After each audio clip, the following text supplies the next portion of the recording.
बिस्मिल्लाहिर्रहमानिर्रहीम। Dear students, अस्सलाम वालेकुम। जैसे कि PSY 516 का GDP ओपन हुआ है और इसका जो सोल्यूशन है इसी वीडियो में बताऊंगा। और जैसे कि हर एक वीडियो में रिक्वेस्ट करता हूं, और ये रिक्वेस्ट मेरे पुराने सब्सक्राइबर के लिए नहीं है बल्कि न्यू वीडियो वॉच करने वालों के लिए है कि जिन्होंने अभी तक साइकोलॉजिस्ट कम्युनिटी यूट्यूब चैनल को सब्सक्राइब नहीं किया तो काइंडली प्लीज़ सब्सक्राइब करें, वीडियो को लाइक करें, क्लासमेट के साथ शेयर करें। इसके अलावा हमें टिकटॉक, इंस्टाग्राम और ट्विटर में फॉलो करें, फेसबुक पेज को लाइक करें।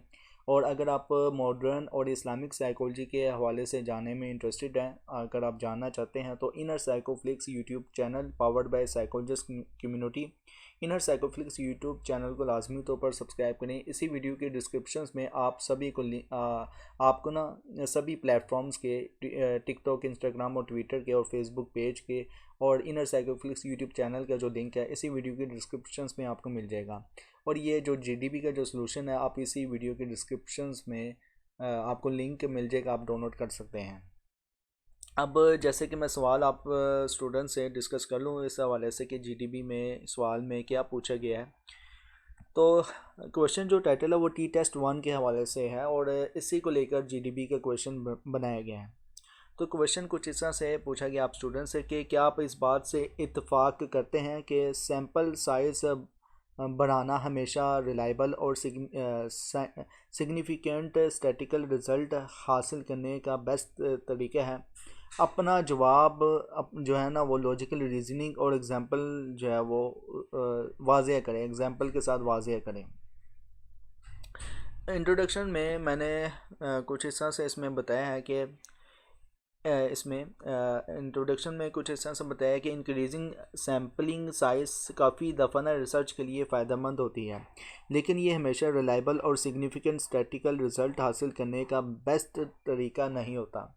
जब आप स्टैटिस्टिक्स इन साइकोलॉजी के पर्सपेक्टिव से सोचें ना स्टूडेंट्स, तो कुछ और फैक्टर्स भी ज़रूरी देखना चाहिए जो रिज़ल्ट को मीनिंगफुल और वैलिड बनाती हैं। नीचे कुछ लॉजिकल आर्गुमेंट्स और एग्जांपल्स हैं जो ये बात हमें ना समझाने में मदद करती हैं।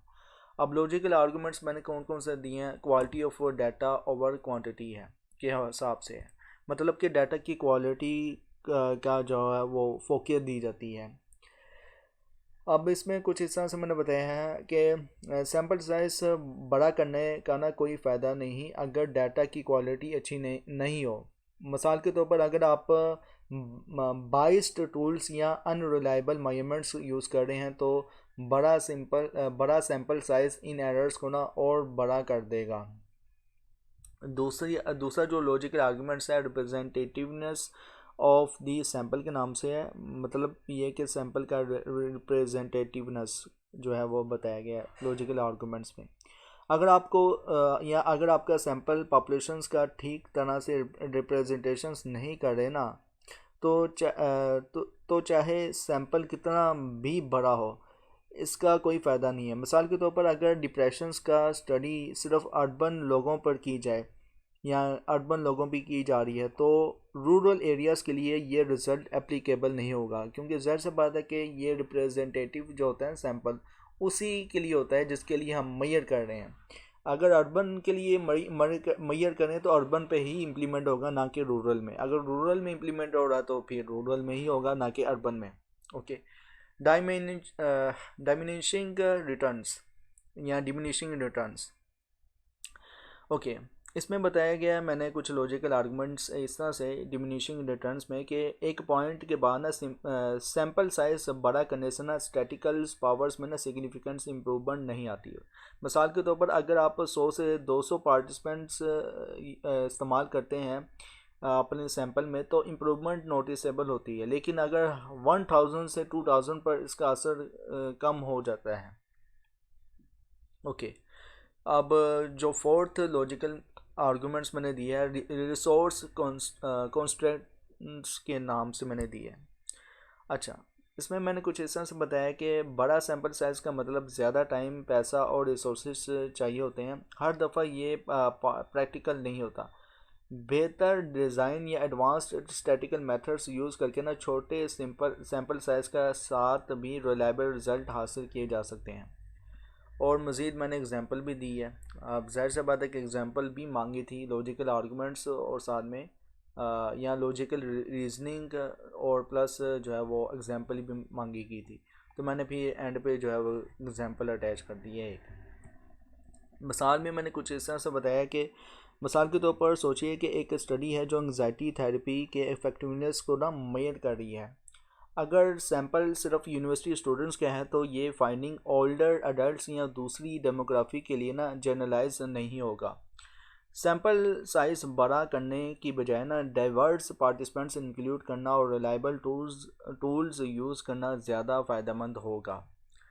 एट द लास्ट मैंने जैसे कि आप स्टूडेंट्स को हर एक वीडियो में जीडीपी की वीडियो जो बनाता हूँ सोल्यूशन, उसमें मैं वाज़ेह तौर पर कहता हूँ कि आप जो है ना अपनी आर्गूमेंट्स को या लॉजिकल रीजनिंग को या आपका जो जीडीपी है उसको क्लोज किया करें कंक्लूजन की सूरत में, ताकि एक अच्छा बेनिफिट्स आपको मिल सके आपकी डिस्कशंस का जीडीपी में। तो मैंने जो कंक्लूजन है इस तरह से इसमें बताया है कि सैम्पल साइज़ बड़ा करना फ़ायदेमंद है लेकिन हमेशा ज़रूरी नहीं है। अगर आपकी जो स्टडी डिज़ाइन अच्छी है और सैम्पल रिप्रेजेंटेटिव है तो छोटा सैम्पल भी ज़्यादा रिलायबल रिज़ल्ट दे सकता है। बड़ा सैंपल अगर पूरली प्लान्ड है, मतलब कि ख़राब तरीके से प्लान्ड है, तो इसका फ़ायदा नहीं होगा या फ़ायदा ही नहीं होता। ओवरऑल ये था आपका जीडीपी का सॉल्यूशन। कैसा लगा कमेंट्स में लाजमी बताएं स्टूडेंट्स। इंशाल्लाह मिलते हैं नेक्स्ट किसी शो लेक्चर्स की सीरीज़ में या फिर जीडीपी असाइनमेंट या प्रैक्टिकल के सॉल्यूशंस में। Till then thank you so much. अल्लाह हाफिज़।